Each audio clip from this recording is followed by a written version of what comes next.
आम्ही जे केलं होतं त्या 5 ठिकाणी आघाडी केल्या होत्या. राष्ट्रवादी काँग्रेस पक्षानं 3 ठिकाणी स्वतःच्या बळावर आम्ही उभे केले होते.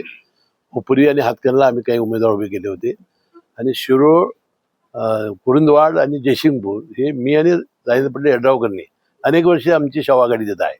त्यामध्ये आम्ही 3 आघाड्या केलेल्या होत्या.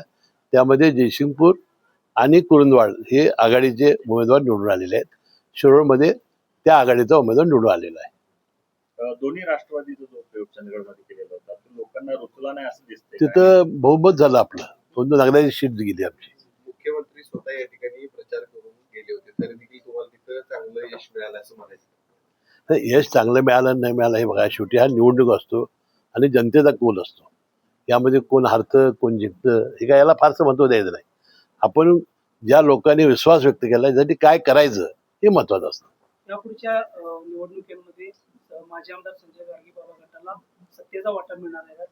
नाही, 100% ते आमच्या भारतीय जनता पक्षामध्ये आहेत, आमच्या युतीमध्ये आहेत आणि त्यामुळं आम्ही त्यांना घेऊन आता आमचा या कागल नगरपालिकेची निवडणूक त्यांचा फोटो आहे, आम्ही छापलेला आहे आणि कायमपणानं आम्ही त्यांना विश्वासात घेऊन दोघांची आमची चर्चा झालेली आहे. मला वाटते लवकर आमची बैठक सुद्धा होऊ शकते.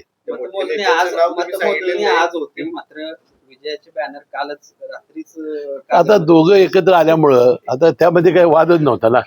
आता मतदान विरोधक किती घेतील एवढाच मी आकडे बघत होतो, दुसरं काय नाही. नेत्याचं नाव तुम्ही सांगितलंय कोण ते मोठे नेते होते ज्यांनी तर ते अदृश्य शक्ती आहे ती.